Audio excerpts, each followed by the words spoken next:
Other interesting business news, you have Tesla Optimus could potentially drive the company up to a $25 trillion valuation, claims Elon, which, again, not financial advice. Jeez Louise, that would be a great ROI if you're an investor, though. Well, I always say, if you're, without insider trading, it's just glorified gambling, which is why I always recommend just learning a new trade or skill set and starting a business. Statistically speaking, the odds are high that you'll fail, but it's a rush, and at least you'll learn something on the day. But I partially digress. This is brought to us thanks to Robert Hart over at Forbes, in which they say, quote, Elon Musk says Tesla's Optimus robot could drive the company up to a $25 trillion valuation. Here's what the experts think.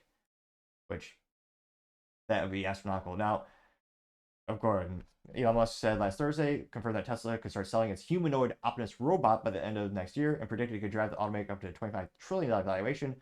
Another ambitious claim from the billionaire. Experts say it might be just in the realm of possibilities. Now, they say that Optimus is still being developed, will move into production next year, and the company will have as many as a few thousand workers or units working in the factories. Now, that's what Elon said during the Tesla shareholder meeting last week in Texas. Now, that would be astronomical. Could that be about 40-fold, 40x on the current market valuation? I'm trying to see if there's actually a picture of the humanoid robots. Which, oh, they don't? That's an epic fail, Forbes. They have a picture of Elon, so I guess it's better than nothing. But that'd be impressive. There are already a couple companies kind of toying with the technology at the moment. Mercedes has a few instances where, I forget the name of the actual company, but they are headquartered out of the, I was about to say the great country, some might say the great state of Texas. And they do have some humanoid robotics working in one of their factories or their assembly plants right now. And that is one of the highest costs of production when you're making a vehicle. And it is also one of the things where the human error is all too persistent. Because, again, humans make mistakes, usually a lot more than computers.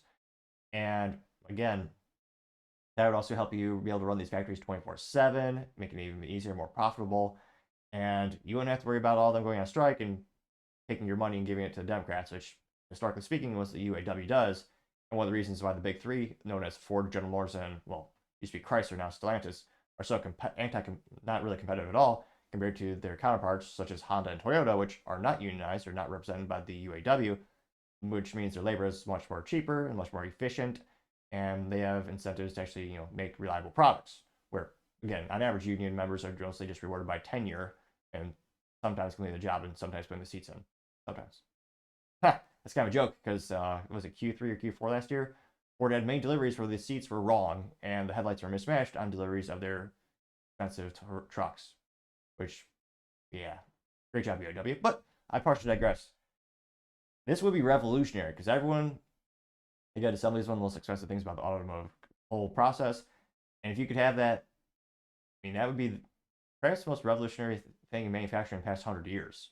I mean, these gigapresses are already astronomically impressive, how they were just literally press out these giant vehicles at a fraction of the cost of traditional manufacturing.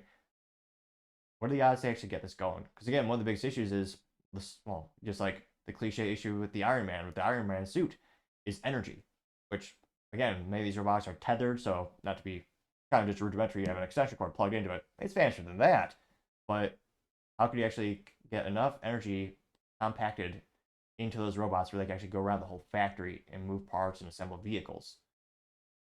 That'd be interesting. And then I wonder how many people, and let me know in the comments, how many people would care if their car was assembled by a humanoid robot? I mean, most vehicles already have lots of robotics in terms of they have the automatic. I mean, one of the most popular things to automate in automobile manufacturing is the welding processes. I mean, you look at most of these videos of the automotive process, those robotic welders, again, because it's a robot, can do it infinitely better than a human at a fraction of the cost. And pretty much every automotive company has that already. And compared to the human robotics, granted, it's much more rudimentary. It's basically glorified big arm, like a not too dissimilar from the little crane game you played as a kid, trying to get the prizes that never actually worked. Though these don't, the claws don't, break magically when it touches anything. These robotics actually do work. But I mean, a lot of people argue, well, you're taking away jobs from Americans or Mexicans, where many of the vehicles are actually made, or Canadians for the couple of vehicles that are made up there. But let me know in the comments, do you think people will ever, do you think they'll really care? I mean, the United States, there used to be one of the biggest cultural trends was made in America, which I'm part of the fair few people who still care about that, while I also make a lot of my own stuff with all the components on this table. For example, everything here is made in the USA, assembled by Cuban. Granted, I was born here, but never legally. I should clarify that. But nevertheless, let me know in the comments. As always, I'd be fascinated to hear what you have to say. Thank you, everyone, for taking the time to tune in. Again, trying to get to 4,000 subscribers by the end of the month. So if you could click that button, I would greatly appreciate it. Also, give me a thumbs up, thumbs down, or comment is a great way to give me some additional feedback, letting me know how I can make the show better and better. Lastly, don't forget to take the time to tell your family, tell your friends, tell your coworkers, heck, tell your enemies, tell anyone and everyone. Just stay safe, fight the good fight.